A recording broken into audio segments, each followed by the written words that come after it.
Deep talks यानी बातें गहराइयों की, बातें पैसे की, क्योंकि पैसे की अहमियत को हम समझते हैं और इसी खोज में जो गेस्ट लाए हैं वो बहुत खास हैं। कि जो हमारे गेस्ट हैं वो इसलिए भी स्पेशल हैं क्योंकि उन्होंने इतनी कम एज में प्रॉपर जॉब छोड़कर टोटली ट्रेडिंग पर स्विच होना बहुत बड़ी बात है। वेलकम अर्जुन जी। और कुछ ऐसी स्ट्रैटेजी बताइए जिससे कि हमारी ऑडियंस पैसा कमा सके। हमें ट्रेडिंग करनी है या जिनके पास कम कैपिटल है, आप प्लीज शेयर करिए कि वो क्या कर सकते हैं ताकि इस फील्ड में वो भी आपकी तरह सक्सेसफुल हो जाए। मैं अर्जुन से मिला था कोई आज से 6 साल पहले, तो ये मेरे गुरु हैं। वैसे मैंने स्ट्रैडल इनसे ही सीखा है। इनका भी कंट्रीब्यूशन है उसमें कहीं ना कहीं, जो मैं आज कामयाब हूँ और एक अच्छा सक्सेसफुल ट्रेडर हूँ। सर मैं बड़ी सीधी सी बात बोलता हूँ लोगों को कि या तो आप खुद सुधर जाओ या मार्केट सुधार देगी, लेकिन मार्केट का तरीका अच्छा नहीं होता सुधारने का कि बैठे बैठे तो मार्केट पैसे देगी नहीं, थोड़े बहुत हाथ पाँव तो मारने पड़ेंगे। और अगर आप कुछ आइडिया दे रहे हो, दीपक जी दे रहे हैं, मैं दे रहा हूँ, तो लोगों का काम ये नहीं है कि ये आके बस हमें एक चीज़ बता दें और कल से हम इसको रन करने लग जाएं। ये डीप टॉक्स एक्चुअली क्या है, ये this is not only about traders. तो लोगों की ये साइकोलॉजी मुझे चेंज करनी है इस पॉडकास्ट के माध्यम से, किसी आदमी को ये सिखा सकूं कि भाई ये भी एक तरीका है, इससे भी पैसा बन सकता है, तो मैं समझूंगा भगवान ने मेरा जीवन सफल कर दिया।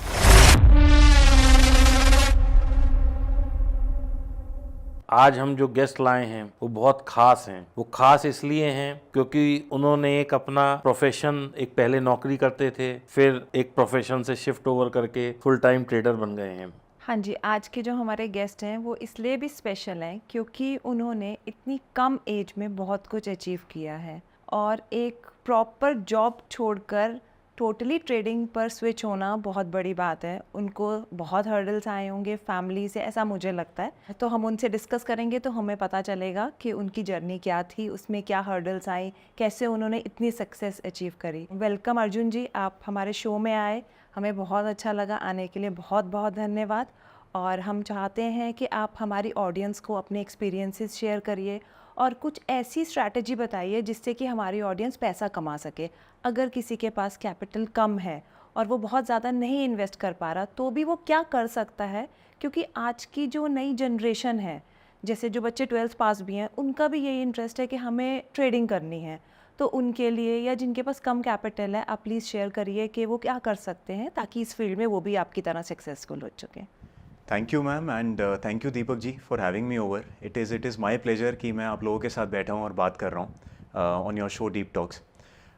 सो बात करें मेरी जर्नी की, सो कभी ऐसा सोचा नहीं था कि मैं फुल टाइम ट्रेडिंग में आऊँगा। मैं चार्टर्ड अकाउंटेंसी लाइन में गया, so I started doing my internship with KPMG। तो मैंने वहाँ पे 3 साल काम किया। उसके बाद I went to PwC after qualification. वहाँ काम करते करते मुझे थोड़ा सा इंटरेस्ट इसमें बनने लग गया, और इंटरेस्ट भी ऐसा बना कि वो खाली उसको इंटरेस्ट नहीं बोलूँगा, वो एक जुनून सा बनने लग गया। मैंने शायद ये पहले मेंशन भी किया था, वो इतना ज़्यादा हो गया कि मैं ऑफिस जल्दी पहुँच जाया करता था बिफोर द वर्किंग आवर्स, और पहले मार्केट देख के जाया करता था पार्किंग लॉट में, और उसके बाद अपनी पोजीशन सेट करके अपना काम करने जाता था।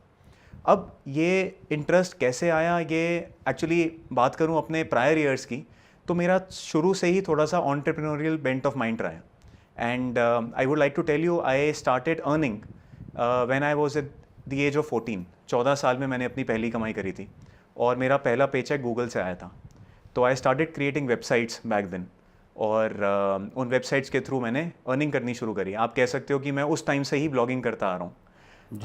तो एक वो शुरू से था कि अपना कुछ करना है, क्योंकि वो एक टेस्ट लग चुका था। तो उस टाइम तो घर वाले बोलते थे तू यार पागल है क्या, इसके चक्कर में लगा हुआ है, पढ़ाई पे ध्यान दे, कमाई बाद में हो जाएगी।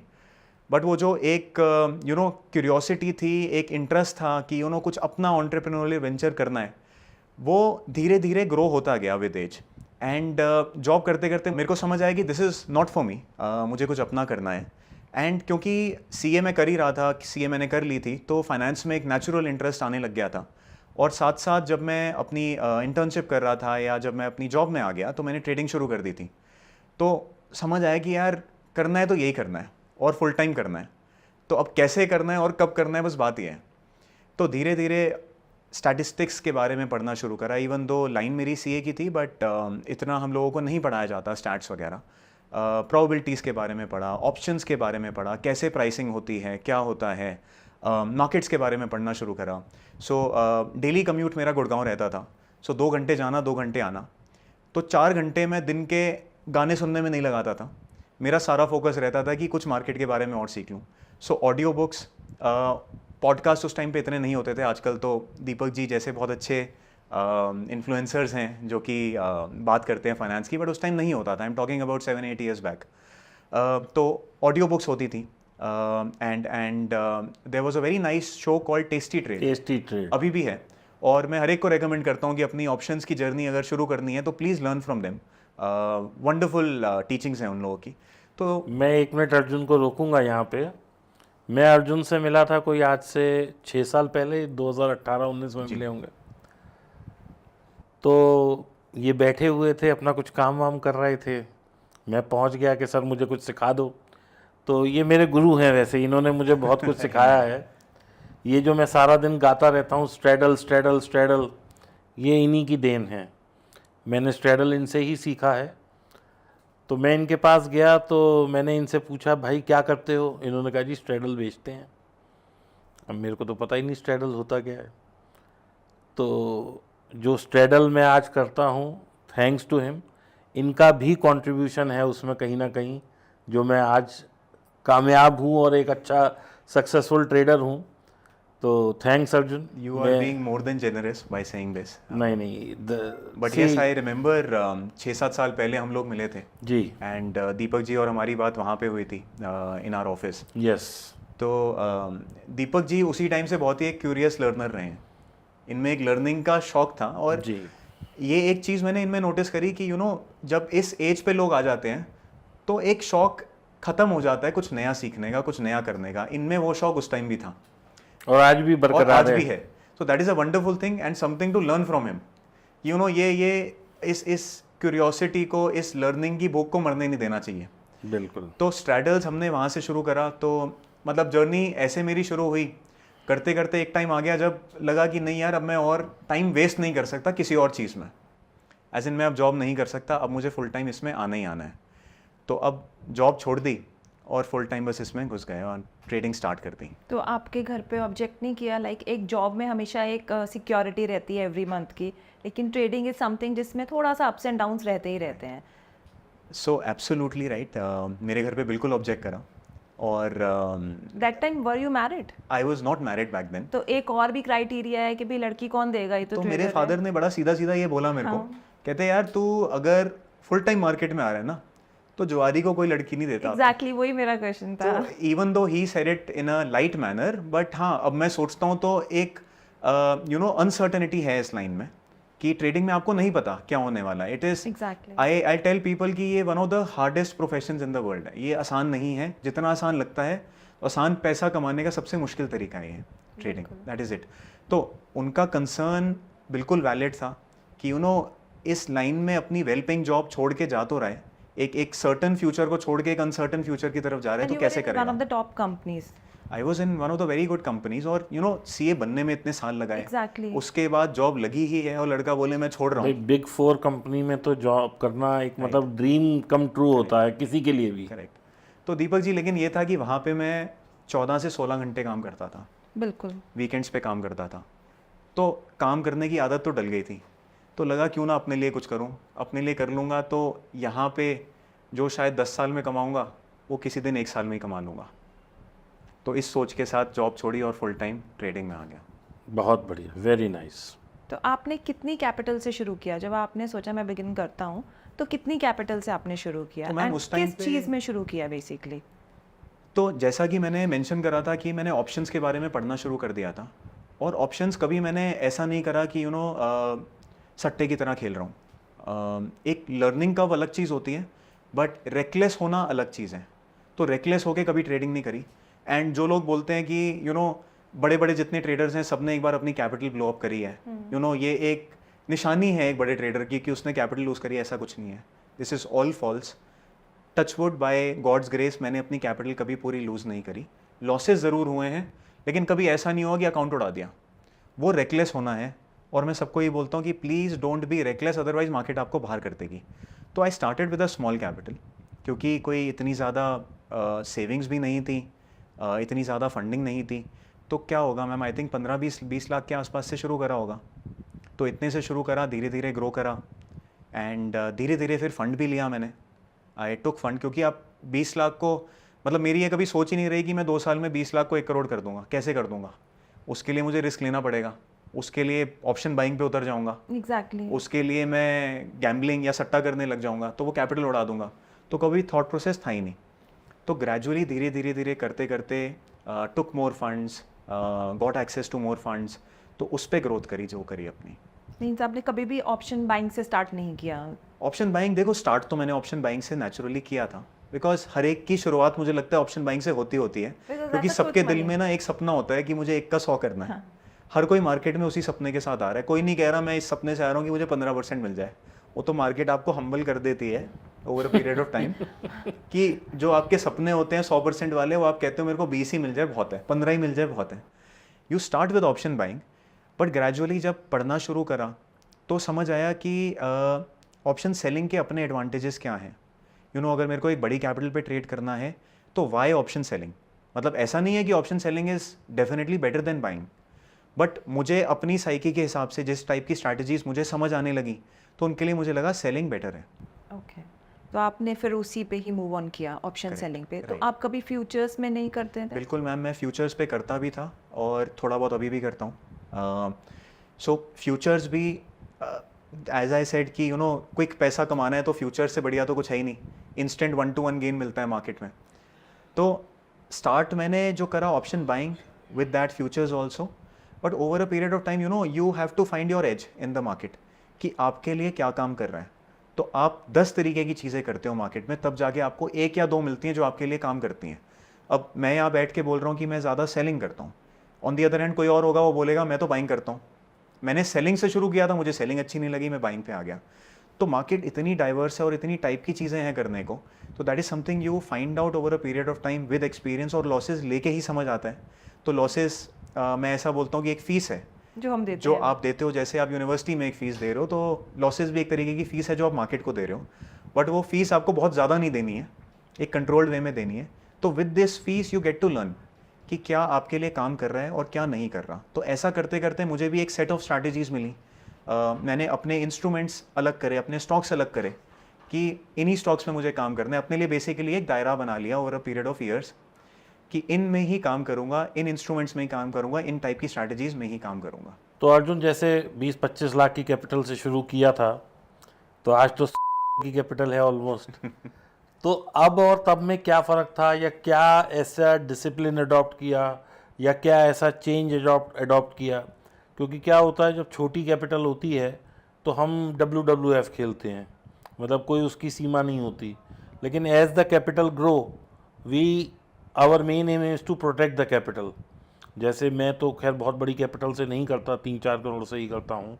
तो मेरा भी यही थीम है कि भाई कैपिटल बची रहे, कम आ जाए ज़्यादा आ जाए वो एक अलग है।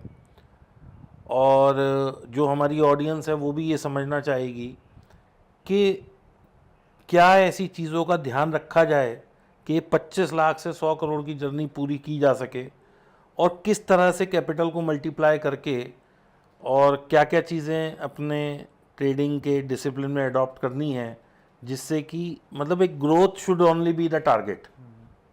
तो सर पहले की बात करूं तो पहले फोकस होता था पैसा कमाना है जी, अब प्राइमरी फोकस होता है कि पैसा गंवाना नहीं है, बचाना है, बचाना है, संभालना है तो वैसे। माइंडसेट में सबसे बड़ा डिफरेंस ये आता है आपका कि जब छोटी कैपिटल होती है तो आप केयरलेस हो जाते हो। अब 10 लाख की कैपिटल है किसी की, तो लाख रुपए उड़ भी जाए तो 10% वैसे उड़ा है, बट बंदा कहता है लाख रुपए ही तो है, कर लूँगा रिकवर। यही अगर आप 1 करोड़ पे कर रहे हो तो वो 10 लाख रुपए हो जाते हैं, और 10 करोड़ पे 1 करोड़ हो जाता है। तो ये एब्सोल्यूट अमाउंट चुभने लग जाता है, और 100 करोड़ पे 10 करोड़ हो जाता है। तो ये आप अफोर्ड ही नहीं कर सकते हो बड़ी कैपिटल पे। और मैं बोलूँगा यही माइंडसेट होना चाहिए छोटी कैपिटल पे भी, क्योंकि इस माइंडसेट के साथ चलोगे तभी ग्रो होगा।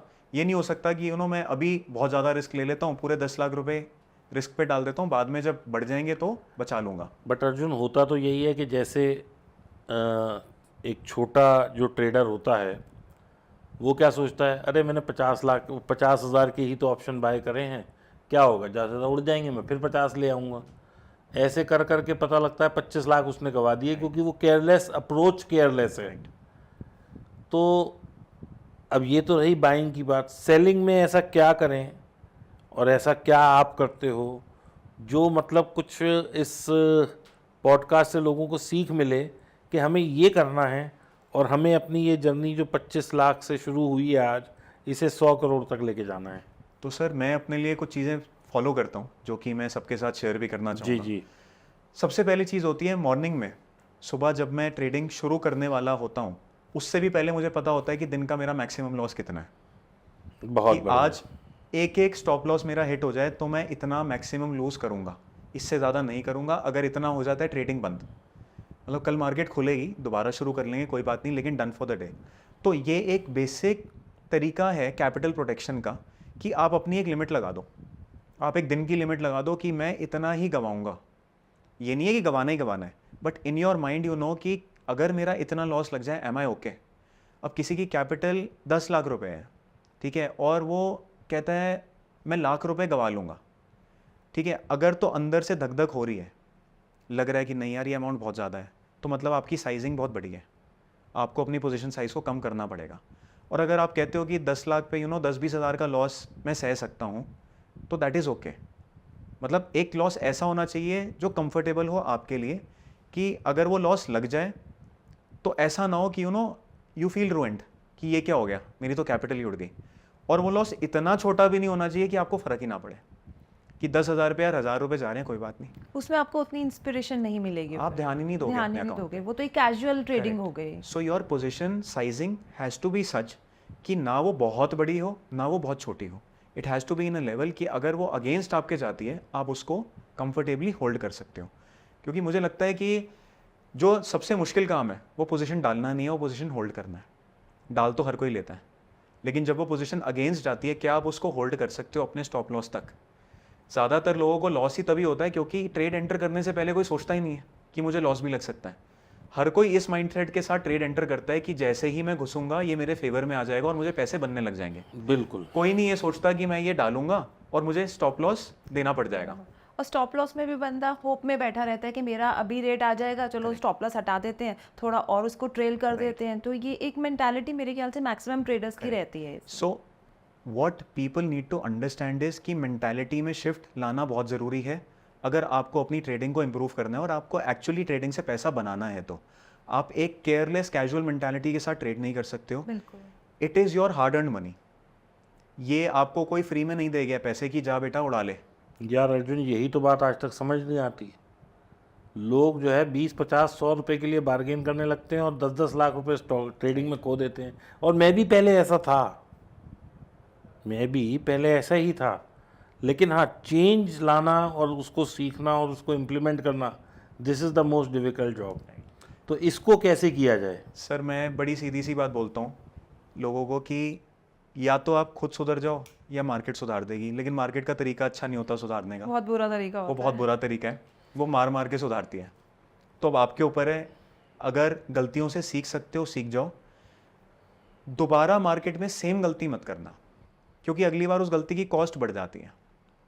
हर बारी जब आप वो सेम गलती करते हो उसकी कॉस्ट बढ़ती है, क्योंकि एक चीज़ क्या होती है, मेंटली आप सेम गलती करके ना फ्रस्ट्रेट होने लग जाते हो, तो क्या है आप अगली बारी वो गलती का मैग्नीट्यूड बढ़ने लग जाता है, तो और फ्रस्ट्रेशन में आप और बुरे ट्रेड्स लेते हो।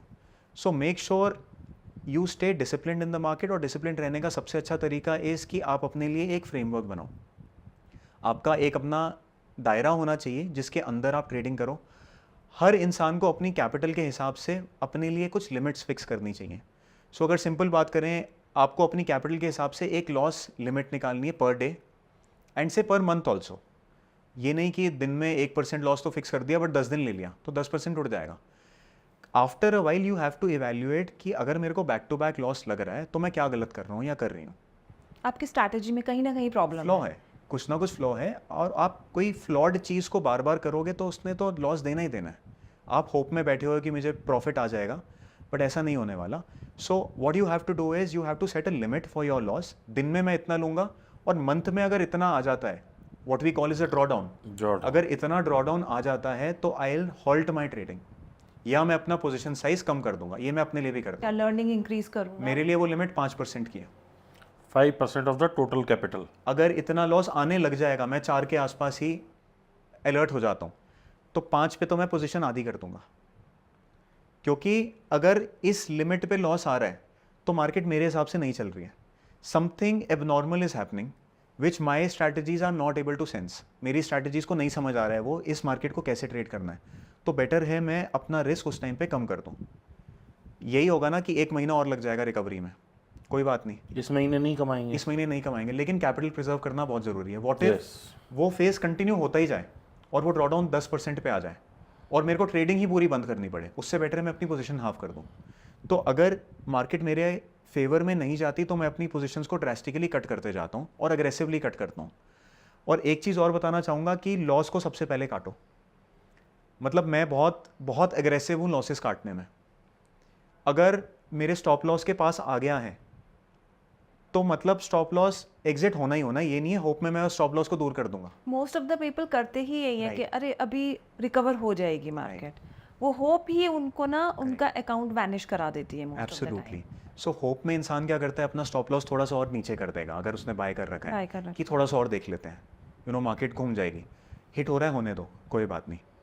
एटलीस्ट मेंटली आप उस ट्रेड से दूर हो गए हो।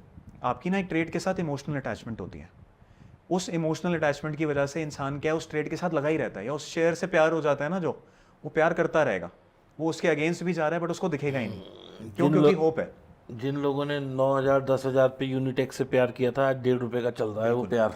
तो अग्रेसिवली आपने एक लेवल अगर डिसाइड कर लिया तो उस पर आप बाहर हो जाओ, तो that is something I do. और कभी कभी ऐसा भी होता है स्टॉप लॉस लगाना भूल गए, गलती इंसान से हो जाती है कि स्टॉप लॉस लगाया नहीं और जब तक देखा तब तक तो वो स्टॉप लॉस से नीचे था। अगर मेरे साथ ऐसा होगा इमीडिएटली पोजीशन कट, में देखूंगा भी नहीं लॉस कितना है। और this is something I tell my entire team कि अगर लॉस लिमिट से ऊपर हिट हो गया है, देखना भी नहीं है मार्केट कहाँ जा रही है, इमीडिएटली कट। तो this is the kind of mentality या aggressiveness you have to keep towards your losses. Profit तो आना ही आना है, प्रॉफिट कहीं नहीं जा रहा, अपनी कैपिटल बचा के रखो, अपने लॉसेस को कंट्रोल में रखो, ultimately market will reward you. और वो रिवॉर्ड किस चीज़ का है? डिसिप्लिन का है। मार्केट डिसिप्लिन को रिवॉर्ड करेगी और हमेशा करती आई है। कौन गेम में बचा रह सकता है, बात ये है सिर्फ। अर्जुन जी, जैसे ये तो आपने लॉस से रिलेटेड बात करी, जो मैंने प्रॉब्लम अपने साथ भी इनिशियली फेस करी, अभी वो प्रॉब्लम से मैं निकल आई हूँ, लेकिन वो मैंने बहुत वर्क किया उस पर।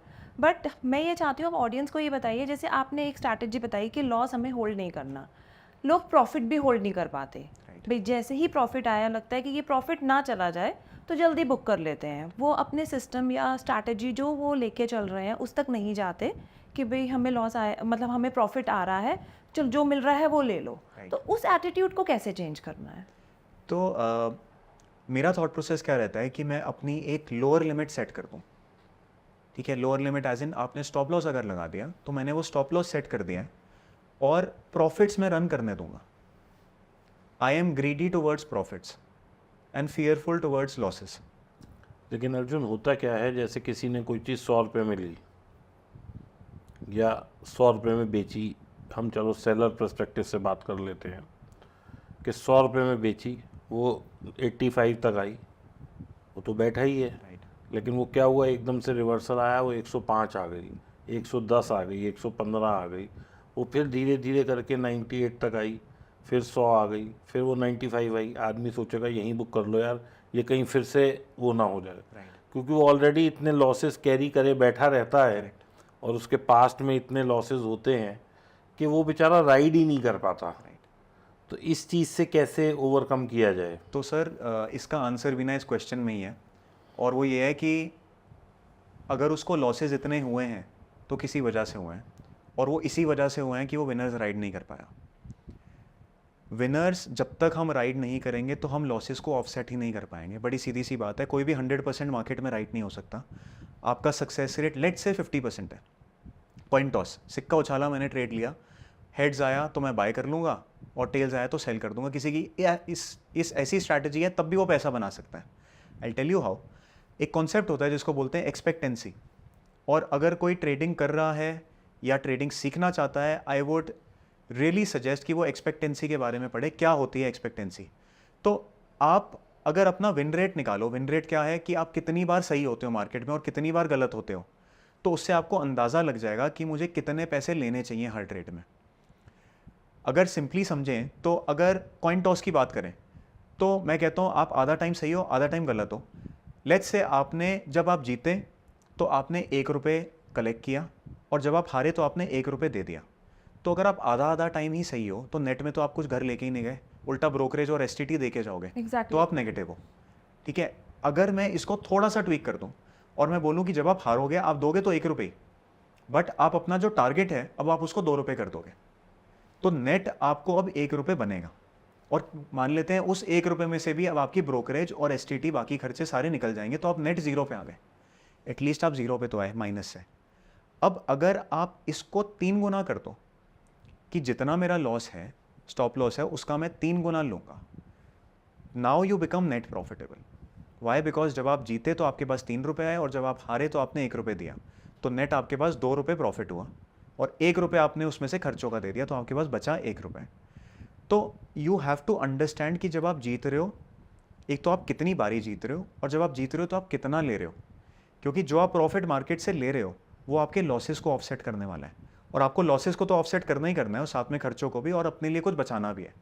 तो that is why it is very important to ride your winners so that you are able to generate a bigger amount of money for yourself, जिससे आप नेट प्रॉफिटेबिलिटी अपने अकाउंट में ला सको। So you think 1:3 is a good ratio to work So for? it depends on what kind of a win rate you have. Her strategy का एक different kind of a win rate होता है। कितना win rate अच्छा माना जाता है? तो मेरी किसी स्ट्रैटेजी का विन रेट 30% भी है। जस्ट 30%? Just तो 30%? 30% पे फिर आप कैसे कमाते सो हैं? 30% लॉस पे 1 रुपये का लेते हैं, राइट 5 रुपये करते हैं। तो जब मैं हारूंगा, मैं 1 रुपये अगर दे रहा हूँ और मैं जीत रहा हूँ तो मैं 6 रुपये ले रहा हूँ, मुझे मतलब बड़ा प्रॉफिट चाहिए, मतलब I am riding my winners. तो इवन तो मेरा अगर विन रेट कम भी है बट नेट में मैं प्रॉफिट निकाल सकता हूँ। तो जितनी ट्रेंड फॉलोइंग की स्ट्रैटेजीज होती हैं ज़्यादातर, उनका विन रेट हमेशा कम होता है। कम हो। तो 30 से 40% का win rate trend following strategies में Enough इज डिसेंट, मतलब उस पर आप पैसे बना सकते हो। लोगों को लगता है कि मुझे मार्केट में सही होना है ज़्यादा time. You don't have to be right, you have to make money, but it's not something कि मेरे को अपनी ईगो सेटिस्फाई करने के लिए डेली पैसे कमाने हैं या डेली सही होना है, ऐसा कुछ नहीं है। आपको नेट में पैसे बनाने हैं, नेट में। अब कोई फ़र्क नहीं पड़ता कि आप 60% टाइम भी गलत हो, बट 40% टाइम जब सही हो तब इतना पैसा निकाल लो कि अपने लॉसेस को फाइनेंस करके नेट प्रॉफिटेबिलिटी में आ जाओ।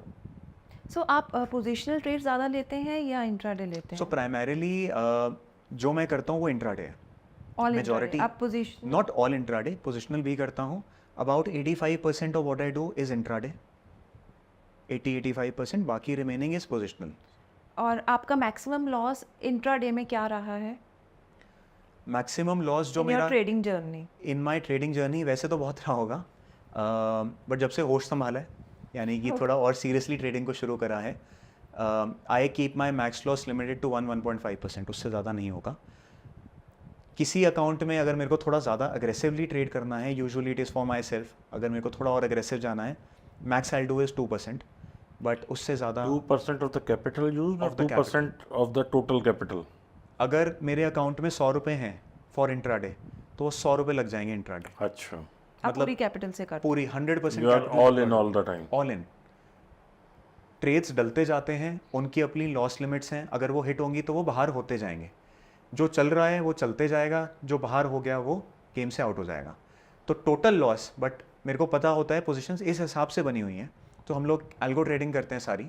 तो मॉर्निंग में आई नो कि अगर ये सारी पोजीशंस पे लॉस हिट होता है तो इतना परसेंटेज लॉस मेरे को मैक्सिमम होने वाला है। तो आप जो करते हैं वो एट दी मनी बेचते हैं या इन द मनी कॉल और पुट बेचते हैं? तो दीपक जी, ज़्यादातर जो नॉन डायरेक्शनल ट्रेडिंग मेरी रहती है वो सारी स्ट्रैडल्स के थ्रू रहती है, which is at the money. At the money. तो at the money call put sell करते हैं। हाउएवर अगर मेरे को डायरेक्शनल जाना है तो directional I can even go in the money, अच्छा, अगर one sided so how you choose that direction on the basis of algo जो चल रहा है वो, या दूसरी साइड का स्टॉप लॉस लग गया तो अपना ये राइड कर रही है, वो तरीका है? Right. या चार्ट देख के करते हैं? तो चार्ट मैं नहीं देखता, चार्ट देख Chart के मैं आप कोई नहीं trading देखते? करता। बहुत रेयरली कोई, अगर मेरे को डिस्क्रिशनरी ट्रेड मारना है, वो भी मन कराया, खाली जी, बैठे हैं जी। डिस्क्रिशनरी मार लेते हैं, या अपॉर्चुनिटी दिखाई तो मैं चार्ट देख लूँगा। Otherwise charts do not form a part of my systems. मेरे सिस्टम्स का कोई लेना देना नहीं है चार्ट से। एक दो गिनी चुनी स्ट्रैटेजीज हैं जो चार्ट्स पे बेस्ड हैं, अदरवाइज मेजॉरिटी नो, एल्गोज सब मैनेज कर रही हैं, they are tracking the price action, they are tracking the movement in the market, और उस मार्केट के बेस उस मूवमेंट के बेसिस पे वो पोजीशंस ले रही हैं। जहाँ तक बात रही स्ट्रैटेजीज़ की, कुछ स्ट्रैटेजीज ट्रेंड फॉलोइंग के नेचर में हैं, कुछ न्यूट्रल हैं, जैसे स्ट्रैडल से शुरुआत करी और उसको मैनेज करते चले गए, मार्केट के साथ मूव करते चले गए। कुछ जैसा कि आपने कहा टाइम बेस्ड स्ट्रैडल्स भी हैं कि पोजीशन डाली, दोनों लेग्स पे स्टॉप लॉस लगा दिया, एक हिट हो गया तो एक को राइट करने दो। तो दोनों टाइप की स्ट्रैटेजीज़ हैं, कुछ इनके वेरिएंट्स हैं जो डेवलप करे हुए हैं। So all in all we have a basket of strategies, 20 से ज़्यादा स्ट्रैटेजीज़ होंगी जो कि डिफरेंट इंस्ट्रूमेंट्स में चल रही हैं, डिफरेंट टाइप के मार्केट सिनेरियोज को कैप्चर कर रही हैं, डिफरेंट टाइम पे एंट्रीज ले रही हैं। So it is a mixture of everything. And you are following these strategies daily. Daily 20 strategies हैं आपकी, तो उसको कंसिस्टेंटली आप रोज कर रहे हैं, करेक्ट डेली कर रहे हैं। और मैक्सिमम ड्रॉ डाउन आपने कितना देखा है इसमें? 2% का आप बता रहे हैं। राइट। मैक्सिमम डेली ड्रॉडाउन आप क्या मतलब मान लो कि आई कीप इट 1% के आसपास। ओके। आजकल मार्केट में बहुत एक्सट्रीम मूवमेंट्स होती हैं, बीच में ड्रास्टिक मूव्स भी आए थे जहाँ पे निफ्टी बहुत तेज़ी से टूटा, सेंसेक्स बहुत तेज़ी से टूटा। सो उस दिन भी जो मेरा मैक्स लॉस था वो करीबन 1.5% के आसपास था। 4 जून, 18 अप्रैल, इस तरह की जो 11 मार्च। ऐतिहासिक तारीखें हैं राइट। हम लोग हमारी ट्रेडर्स की जर्नी में, जो कि एक इम्पैक्ट ऐसा छोड़ जाती हैं कि पूरे शायद 1 साल का कमाया हुआ वाइप आउट हो जाता है, या एक ही दिन में मतलब पिछले कई दिनों की या कई सालों की, कई महीनों की मेहनत जो है उस पर पानी फिर जाता है। तो इस तरह की कुछ सिचुएशन के लिए आप क्या करते हैं? स्टॉप लॉस लेते हैं, क्योंकि स्टॉप लॉस भी स्किप हो सकता है, या हेज वगैरह लेते हैं, या किस तरीके से अर्जुन अपने आप को बचा पाता है? तो दीपक जी, सबसे इम्पॉर्टेंट है कि आप अपना पोजीशन जो डाल रहे हैं उसका साइज़ कंट्रोल में रखें।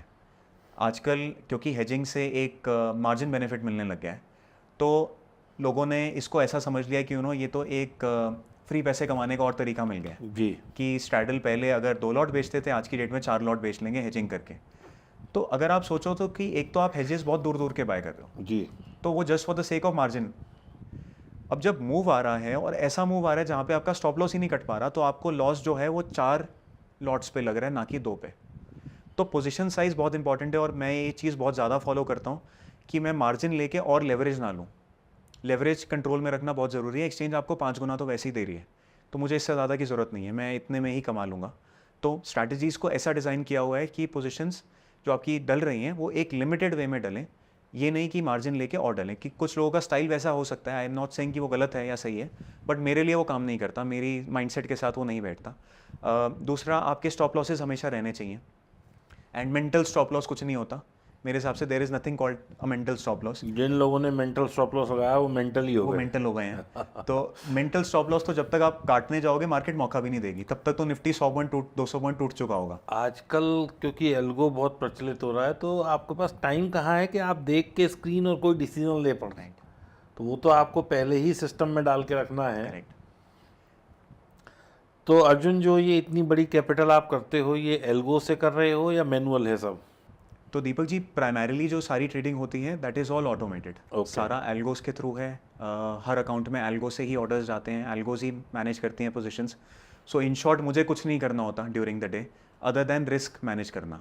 सो मेरा सारा काम ये होता है कि एल्गो जो काम कर रही है वो ठीक से कर रही है या नहीं, अकाउंट्स में ऑर्डर सही तरीके से गए हैं या नहीं, कहीं कुछ गड़बड़ तो नहीं हुई है। मेरा काम मॉनिटरिंग का है, एक ओवरसाइट का है। अदर देन दैट कुछ अकाउंट्स हम लोग as in my team manually भी ट्रेड करते हैं। अच्छा। तो मैनुअली, लेकिन ये मतलब नहीं है कि सिंपल F1 F2 से है। हम लोग जैसे ग्रीक सॉफ्ट टाइप के सॉफ्टवेयर्स यूज़ करते हैं जी, जिनके जी। थ्रू मल्टी लेग ऑर्डर्स डालते हैं। ओके। तो my team members are very efficient in that, और वो एल्गो से ज़्यादा रिटर्न निकाल लेते हैं, मतलब गेट्स जिसे बोलते हैं। गेट्स जिसको बोलते हैं। ओके। तो कुछ अकाउंट्स वो भी मैनेज करते हैं, बट मैनुअल अकाउंट्स की ऑब्वियसली एक लिमिटेशन होती है, एक सर्टन कैपिटल साइज तक ही आप कर सकते हो, एंड पर अकाउंट यू नीड 1 पर्सन। तो वो लिमिटेड अकाउंट्स हैं, बाकी मेजरली जितने अकाउंट्स हैं वो सारे ऑटोमेटेड थ्रू एल्गोस हैं। बट जो गेट सॉफ्टवेयर है वो तो एक फ्रैक्शन ऑफ सेकंड में भी 1000 लॉट डाल सकता है। राइट। वो तो बहुत फास्ट है, और आप तो मैं आई एम श्योर कोलो वोलो पे ही होंगे, कोई वैसे तो आप नहीं कर रहे होंगे। तो जो मैनुअल आप क्या समझ रहे हैं, जो लोग गेट्स को यूज़ करके या जो लोग ग्रीक सॉफ्ट को यूज़ करके मैनुअल कर रहे हैं वो बेहतर है, या जो डिसीजन मेकिंग भी एल्गो ही कर रहा है, चाहे वो टाइम बेस्ड स्ट्रेडल ही क्यों ना हो, इन दोनों में से क्या बेहतर समझते हैं आप? तो ग्रीक सॉफ्ट के कुछ अपने एडवांटेजेस हैं। मल्टी लेग ऑर्डर्स वो लगाने देता है और बिडिंग करके लेके आता है। जी। तो कुछ वे में आपकी स्लिपेजेस वो कम कर देता है, कम कर क्योंकि देता आप है। बिडिंग कर रहे हो वहाँ पे। एंड एक बहुत अच्छी चीज़ है कि उसमें ही स्टॉप लॉस लग जाता है। तो और मैं भी वही यूज़ करता हूँ, मैं अपनी ऑडियंस को बता देता हूँ, जोड़े पे स्टॉप लॉस आप उसमें लगा सकते हैं। जैसे हमने 400 रुपये का कोई स्ट्रेडल बेचा और हमारा 420 का वो है, तो वो 421-22 तक भी अगर 1000, 2000, 5000, 10,000 भी क्वांटिटी हो, तो वो 2-3 रुपए के स्लिपेज पे ही सारे और सौदे काट सकता है, चाहे फॉल बहुत बड़ा क्यों ना हो। राइट। तो मैं भी वही यूज़ करता हूँ और वो आराम से मिल भी जाता है। तो आई वुड रादर से कि ग्रीक सॉफ्ट से आपका रिस्क कम ही हो रहा है, ना जी। कि बढ़ रहा है। Yes। क्योंकि एक तो आपका जोड़े पे स्टॉप लॉस लग गया है, जी जी। और वो सिस्टम में स्टॉप लॉस मतलब अब ग्रीक सॉफ्ट उसको ट्रैक कर रहे हैं और वो Track कर एग्जीक्यूट रहा है। करना उसका काम है। तो आपको मैनुअली एक तो देखने की ज़रूरत नहीं है कि रेट जब 400 से 420 हो जाएगा तब मैं मैनुअली काटूंगा, वो ग्रीक सॉफ्ट आपके लिए कर रहा है। तो I think it is a better way to trade manually, या सेमी ऑटोमेटेड मैं उसको बोलूँगा। जी जी। कि अगर किसी को फुल फ्लेजेड एल्गोस पे नहीं जाना, बट वो स्ट्रैडल स्ट्रैंगल करता है, provided your capital size is थोड़ा डिसेंट, 25-30 लाख पे तो आप कर रहे हो, अदरवाइज उसकी कॉस्ट जस्टिफाई नहीं होती है उस सॉफ्टवेयर की। मैं उसे ऑटो एग्जीक्यूशन सॉफ्टवेयर बोलता हूँ, मैं एल्गो नहीं बोलता उसे, क्योंकि वो हमारे कमांड को ना एग्जीक्यूट कर रहा है। जबकि जो एल्गो की हम बात कर रहे हैं आपसे, जो मेरा अगला सवाल है, जो सेल्फ डिसीजन मेकिंग या टाइम पे आपने वो टाइम बेस्ड स्ट्रेडल करा, वो भी एल्गो के थ्रू है, तो वो कौन सी एल्गो है, मतलब वो कौन सा प्रोडक्ट है या किस एल्गो के थ्रू आप करते हैं? तो मैं किसी प्रोडक्ट को यूज़ नहीं करता। अच्छा। जितना हमने बनाया हुआ है सब इन हाउस है, सब कुछ सेल्फ कोडेड है। ओके। तो I learn how to code, और मेरा सजेशन सबको रहता है, at least to the young people जो चाहते हैं कि इस फील्ड में अपना करियर बनाए, कि please start learning how to code. Coding बहुत ज़रूरी है, पाइथन सीखना शुरू करो। तो मेरी बैकग्राउंड कोडिंग की या टेक की नहीं रही है, but I learn how to code. 2020 में घर बैठे थे तो शुरू करा, रादर 2019 एंड में स्टार्ट कर दिया था। And now I code my own systems, I have a team of coders. तो हम लोग जितनी भी ट्रेडिंग करते हैं वो सारी इन हाउस अपने सिस्टम्स बनाए हुए हैं, उसके थ्रू करते हैं। ओके। तो आपका सिस्टम्स का एक्सपेंस कितना आता है मंथली? तो सिस्टम्स का एज सच एक्सपेंस क्या होगा, क्लाउड का थोड़ा बहुत एक्सपेंस हो गया, other than that whatever hardware that we have, तो इतना कोई ज़्यादा एक्सपेंडिचर नहीं है। Obviously the team cost is there, all of that is there, but when you have to do things at a scale आपको ये सब करना ही पड़ेगा, करना ही ऑप्शन नहीं है। पड़ेगा। और मेरी प्रेफरेंस रहती है कि मैं कुछ अपना डेवलप करूँ, बिकॉज उस चीज़ के ऊपर मेरा कंट्रोल है। कल को मुझे कोई भी अपनी स्ट्रैटेजी बनानी है, मुझे किसी और वेंडर पे डिपेंडेंट नहीं रहना पड़ रहा, मैं अपना इन हाउस उसको डेवलप कर सकता हूँ और अपने सिस्टम के साथ सिंपली प्लग करके अगले दिन से चलाना शुरू कर सकता हूँ। तो इस टाइप की जो फ्लेक्सिबिलिटी है ये आपको किसी और के सॉफ्टवेयर में नहीं मिलती है, ये सिर्फ अपने सॉफ्टवेयर में मिलती है।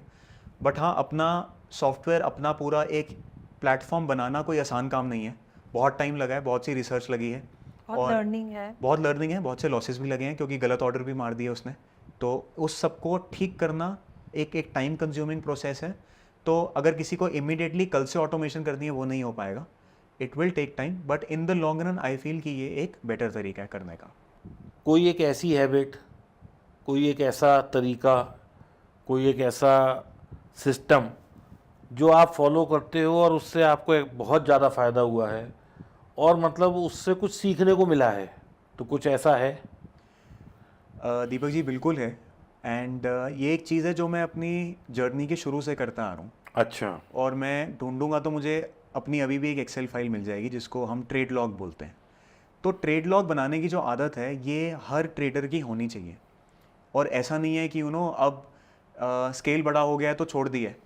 अभी भी 3:30 के बाद डेली हमारा ये काम होता है नोट करना कि आज की परफॉर्मेंस कैसी रही है, आज के एक एक ट्रेड ने कैसा परफॉर्म किया है।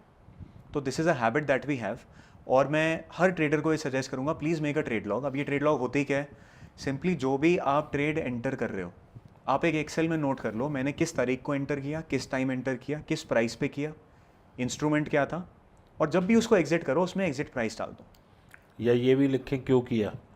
तो अब आपके पास एक P&L का अपना रिकॉर्ड आता रहेगा। इसके साथ साथ आप एक कॉलम और बना दो जिसको मैं बोलता हूँ रिमार्क्स कॉलम, और एक और बनाना है तो लर्निंग्स कॉलम बना दो। तो इसमें आप उस ट्रेड के बारे में डालो कि मुझे इससे क्या सीखने को मिला या मैंने इसमें क्या गलती करी। तो ये 2-4-5 दिन में आपको कुछ नहीं समझ आएगा, लेकिन जब आप महीने के बाद अपनी ट्रेड लॉग दोबारा देखोगे तो आपको एक पैटर्न नज़र आने लगेगा, और वो पैटर्न आपको बताएगा कि मैं मार्केट में क्या गलतियाँ कर रही हूँ या क्या गलतियाँ कर रहा हूँ।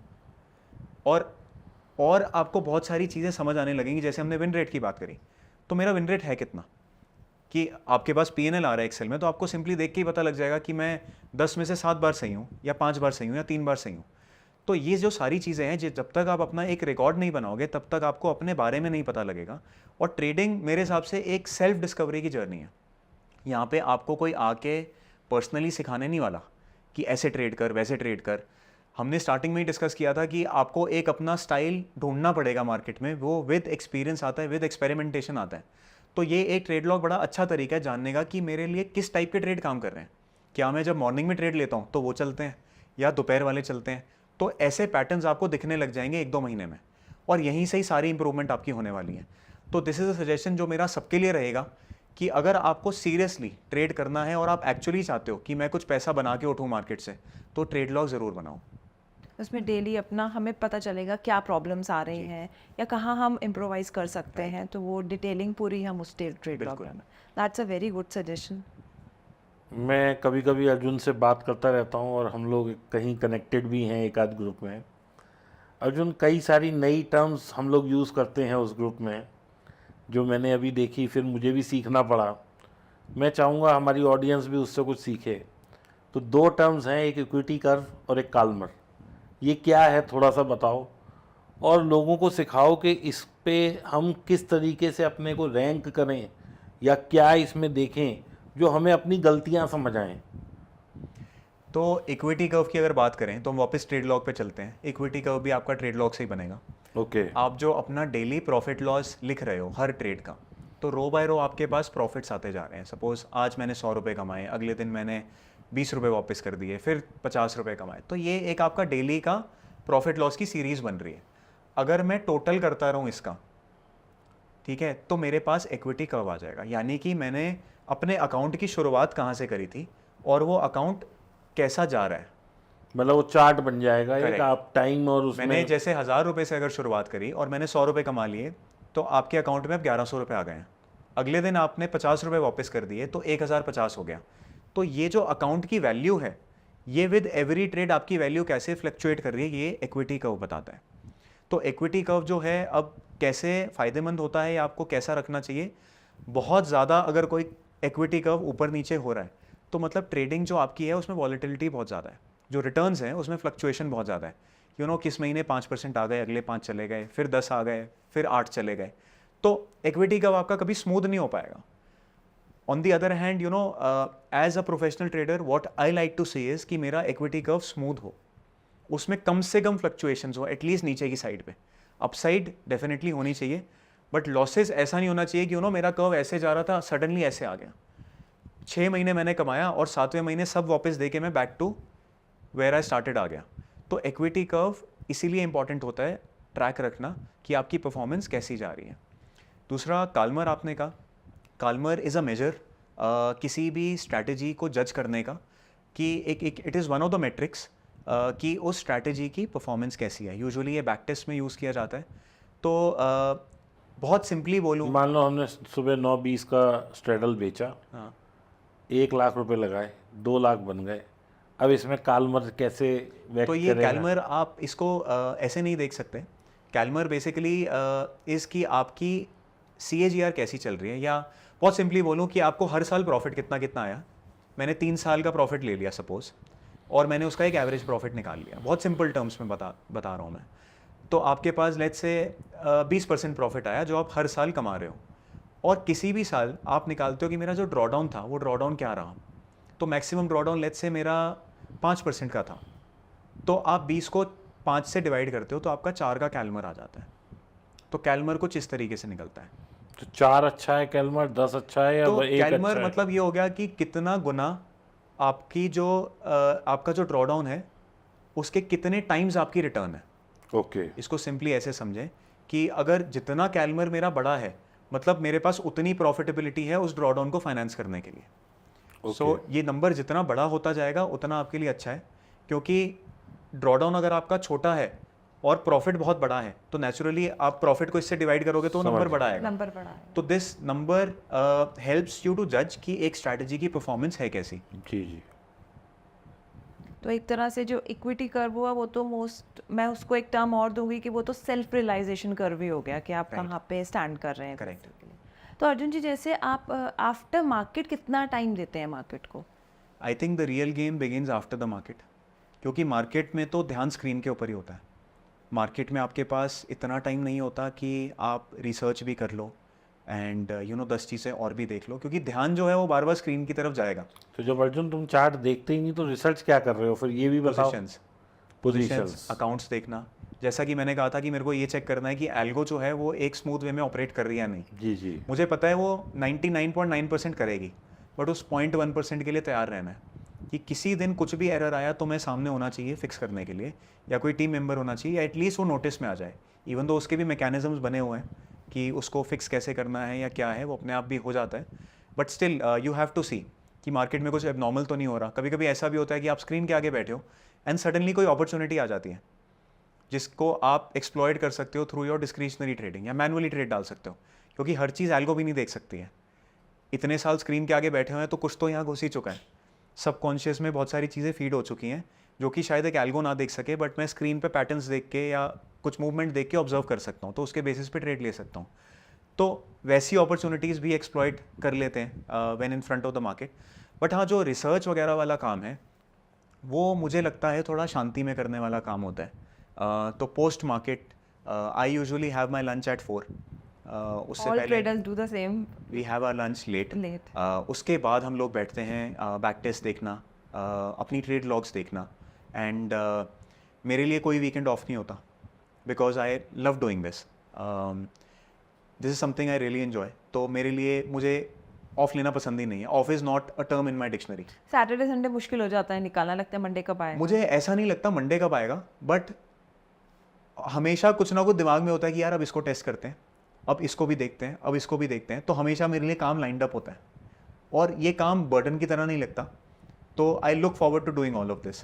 तो आई से कि I am one of the hardest workers in the room, कि आप मेरे को बोलोगे यार 10 बजे तक बैठ के स्ट्रैटेजी बनानी है, 12 तक बैठ के बनानी है, मैं बैठूंगा, मुझे कोई प्रॉब्लम नहीं है, थकान होती नहीं है। अपना काम है तो कैसी थकान होनी है, कोई थकान नहीं है।